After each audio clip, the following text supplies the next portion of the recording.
We're talking about Hirsch Glick, your friend. I just wanted to ask you about the origins of the poem. It happened in Vilna ghetto, approximately in March 43. Hirschka came very excited. He had two poems, actually. One poem about a girl, Witka Kempler, whom he admired, who was a partisan, and we in the ghetto were very proud of the work the partisans were doing, because at this stage they managed to put a mine under the German train. A lot of Germans got injured, a lot of ammunition was destroyed, and so on. And he wrote a poem about the girl, and he wrote also Zognit Kemo. Why it was very important at this stage to provide us with a poem like that. The life in the ghetto was very uncertain. Nobody knew if you will survive a day or a bit longer. And we needed hope. Hirschka provided this hope. Hirschka was a quite shy boy who somehow always had a dreamy look in his eyes. He read the poem, naturally were excited about it, but we never imagined that it will have such a big impact on us and other people after the war. Very often I hear that partisans were singing the song in the forest and so on. I doubt it. I couldn't say yes or no, but I doubt it. Also, very frequently people say that he wrote the partisan song because he heard of the Warsaw Uprising. So basically, this I doubt very, very much. Hirschka told me that he carried the song in his memory for months before he put it on the paper. He wouldn't put it down until he felt it's perfect, and he would never change any word in his song. The concept of the song was in his mind much earlier than the Warsaw Uprising happened. Another very practical point of view is that news traveled very, very slowly. We had people who traveled to Warsaw. Jewish women who pretended they were Polish, and a trip to Warsaw and back could sometimes take weeks or longer. Everything, any knowledge which people in the resistance got from the sources of the shlichim, people who were sent out, was dangerous to spread because of the German spies. We always have, not so much spies, we're always afraid if one of the resistant people will get caught, he might divulge under torture the source of the information and implicate other people. In 1942, in Vienna, they created group Vereinigte Partisan Organization, FPO. And usually it consists of small groups of 4 people. One of the 4 people would belong to another group of 4 people, and so on and so on. Hirschka belonged to the same group where I was, Meischke, and another chap, I can't remember his name. So one day, it was early in the afternoon, Hirschke and Meischke came and said, look, Hirschke just wrote 2 poems, would you like to live it? So we went to a bunker. Jews built bunker under every building where Jews were living. In the basement there was some kind of a hidden bunker where people could hide themselves when the Germans were taken away, or even something Jewish police was helping Germans to take away Jews to be killed in Ponary. It was a very primitive place. were sitting on a wooden boxes, and there was another box in the middle between us, on which stood one candle, and in the light of one candle, he read his poems. Naturally, it was an event to us, important event, but as I told you before, we didn't really appreciate the importance of the song.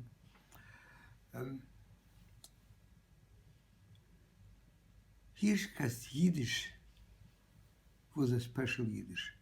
He didn't use superlatives. He used a plain language which was used daily, and somehow it could speak to people stronger than very elaborate songs, which in ghetto were created. There were quite a lot of poets. The cultural life in ghetto was very rich. We had theater, choirs, and orchestras. And it's quite interesting. When the theater was created in the ghetto, it was created by Judenrat, which cooperated with Germans. Germans wanted to create within the Jewish population a feeling of security. So they thought if they would donate us a theater, if they give us a permission to create a theater, we'll feel secure, more secure, that they won't be killing us straight away. Jews were saying, how do you build a theater of cemetery? And they were very, very strongly against it. But the theater put right place, where generally the hidden thought behind the play was to put a resistance against oppressors. And the theater was very, very popular. Some performances were repeated many times, 20 or 30 times, or even maybe more. The hall was always full. Again, it gave an outlet to the people who were interested in music, in acting, and so on. So the theater in Vilna was important because artists could get some employment. Two, is that somehow people need cultural life. I discovered the spiritual attitude is much more important than the physical conditions. You can be hungry, but the hunger is not so strong if you have moral support. And this is what Hirschka has done. People who later on could recite the Zogny Kemo, the hymn, gave us hope, gave us strength to fight, and as I said, that was spiritual food, which was rather important. I'm just asking a little bit about the poem versus the song. The tune which was added later on, the hymn, was very, very suitable, and it contributed a lot to the fact that it was sung. People accepted and used it and sang it. Possibly you know that the music was created by two brothers, and so on and so on. Was that a long time after when you first heard it? Do you When I first heard it, I heard it as a poem. It was much later, after the war, when I found it's a hymn. Yeah. I have to admit it, when the first time I heard it, after the war, I was really started to cry like a small kid. Emotionally, it was, you see, I talked about before, Hirschka was a friend. Now Hirschka became a big hero. And it is inspiring. What is important, that the last time I met Hirschka, and I mentioned in the talk to the students to Shalom Aleichem, I met him in a concentration camp when everybody was very, very hungry. I was working in a garage which was moving all over Estonia. Germans, whenever they finished their lunch, they were leaving a little bit food for us. It wasn't for us. They had too much food to eat. So, and we had some food. And I expected Hirschka to ask me if I have some spare food. It was just the opposite. He never asked me about the food. He asked me for a spoon. This is another typical, how could I say, request which could happen during the Holocaust in the concentration camp. The food was served in a round metal dish. Every bit of food was very, very valuable. It was ticket to life. We were hungry. If you didn't have a spoon, you had to lick out the rest of the food with your tongue, with your finger and so on. A spoon enabled you to collect every little bit of food from the dish. And Hirschka asked me for the spoon. Naturally, I could easily give him a spoon because I could get another one from the Germans where I worked. Actually, the spoon had a sharp edge at the back, so you could use it also as a knife, which was really, really luxury. What is again interesting is that I asked Hirschka about the life in the camp, and he said something. He's still creating new poems.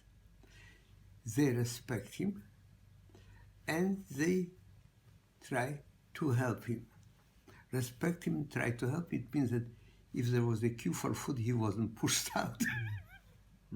Or maybe when they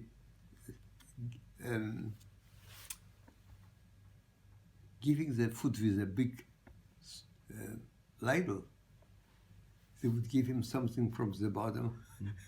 That will have a little bit more potatoes, whatever it was. It wouldn't just plain water.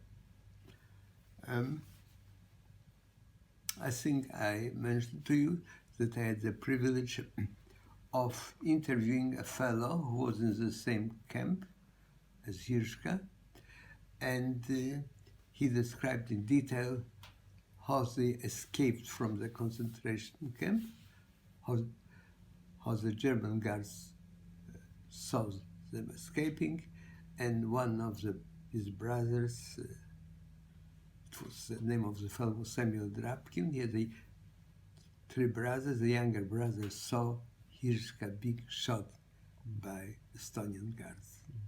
That was in 44, yeah? August 44.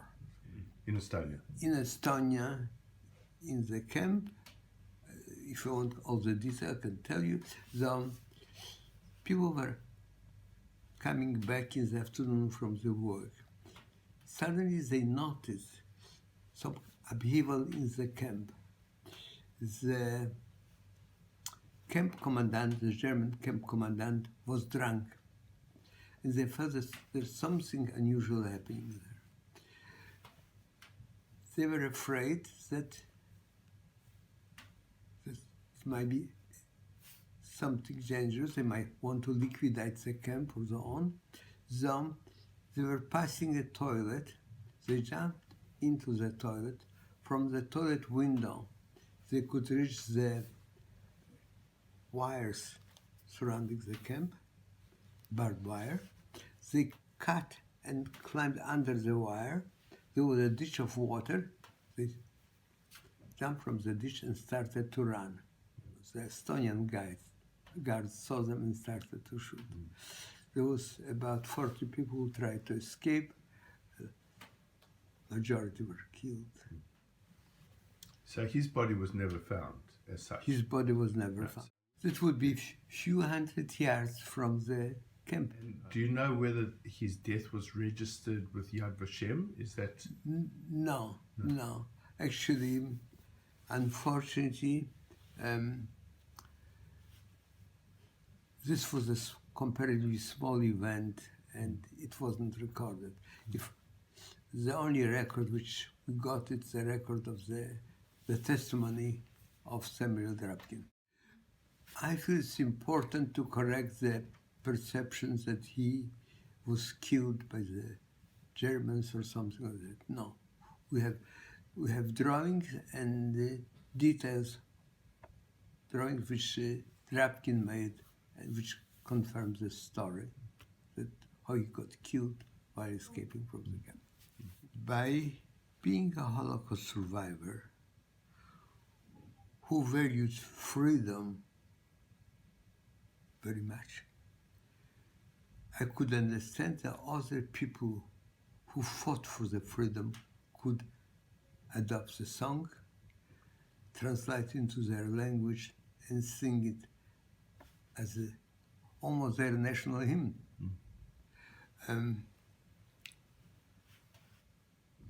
Some words of the song are simple and they talk directly to the people.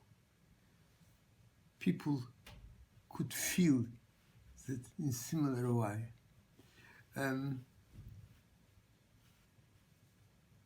I heard that it was translated in 17 languages. I had a book by Laser Crook, which I think it's over 10 years old, but it was only in 10.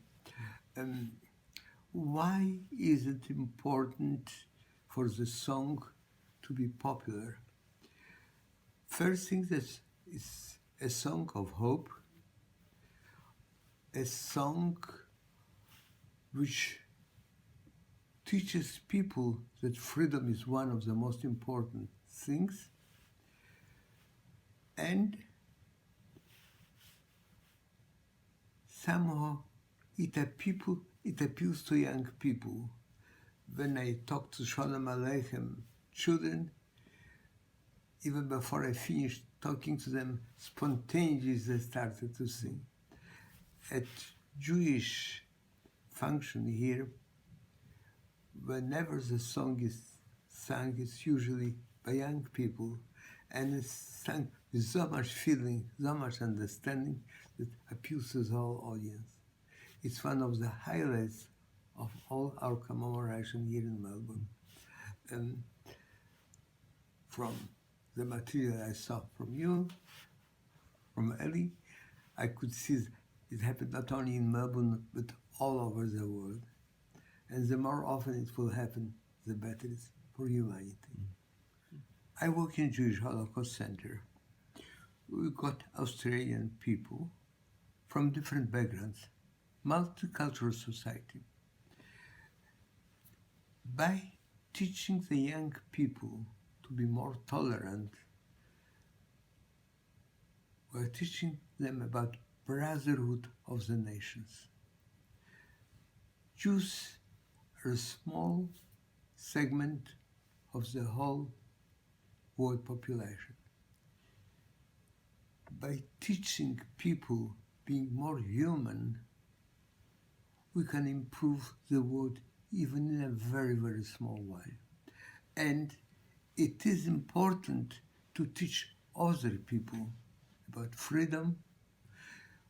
There are a lot of similarities between people. We are all different, but we are basically all the same. And if we can help them to be more humane by spreading the song, we'll do a very good job, important job. Young people are the future of our nation, all other nations. We can resonate, but we have to teach them to play it, to sing it, to to feel it. Yes.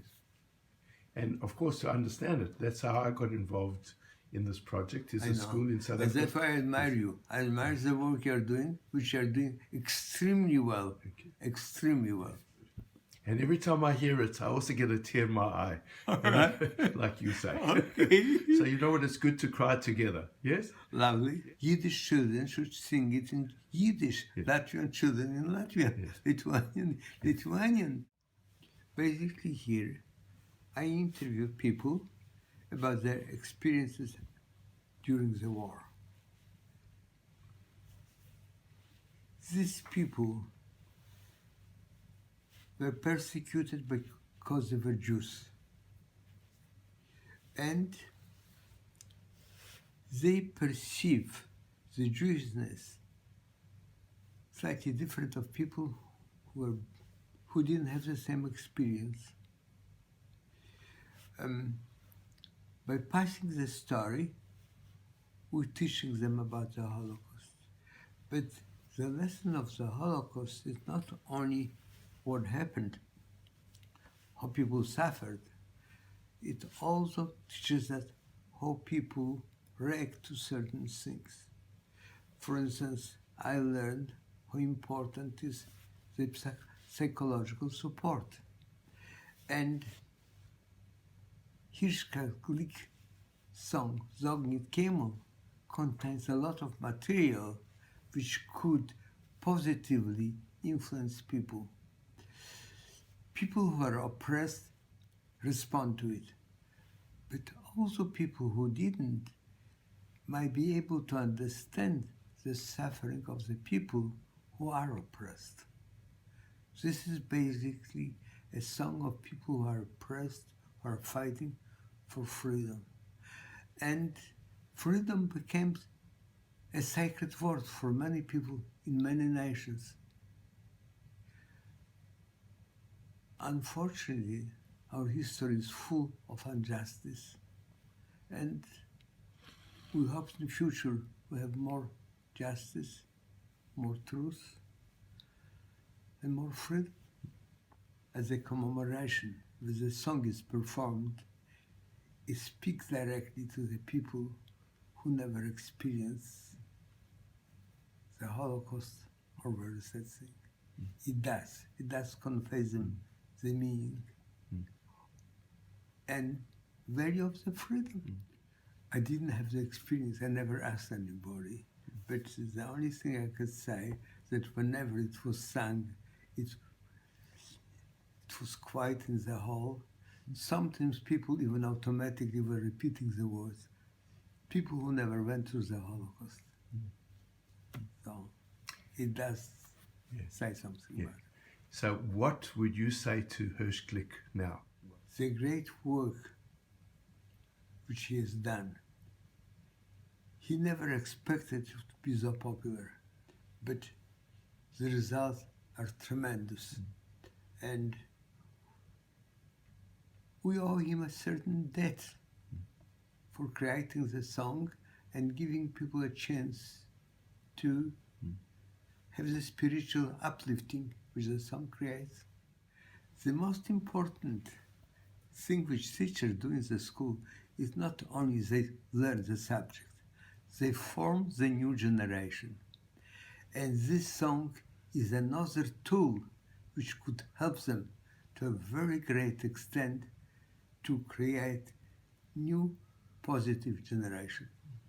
To me personally, because I'm Jewish and I'm from Vilna, and I heard the song in Yiddish, it's very important that they sing it in Yiddish. When I spoke to the children in Shalom Aleichem, I felt to them it was important that they sing it in Yiddish. They could understand better in Yiddish the message of the song.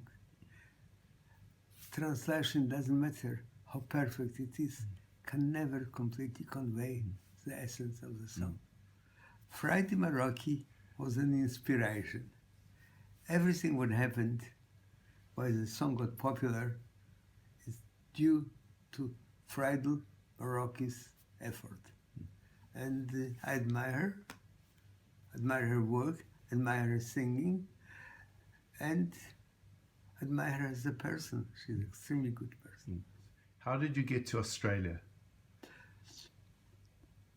In 1948, I was in Germany. We expected a third world war to break out. Suddenly I got a letter from my uncle from Australia. I had a brother, he passed away, but he survived the war, and he had addresses of a lot of relatives. And one of my uncles wrote to my uncle in Australia and notified them that we survived and provided our address. And he invited us to come to Australia. So I jumped on the possibility of escaping from Europe as far away as possible, and I came to Australia. And we call Australia the Golden Medina. Very often, when people give a testimony, they say the most important and the best decision I made in my life is to come to Australia, to the Golden Medina. My wife was born here. Whenever I watched a film about the Holocaust, she would leave the room. I've got grandchildren and children. I feel that they're proud of the work I'm doing in the Holocaust Center. They feel that preserving the memory of the Holocaust Center is important. I hope that they will help us to do it, educate people about the Holocaust. My daughter does work voluntarily with a friend of the Yad Vashem. So, and grandchildren, at this stage, none of them, but maybe in the future. I do my best to educate them the right way, but that's not always. It's not always successful. Phillip Maisel, it's been so lovely being with you. Eli Rabinowitz and my friend Phillip Maisel. A good team. Okay. Thank you. Thank you so much.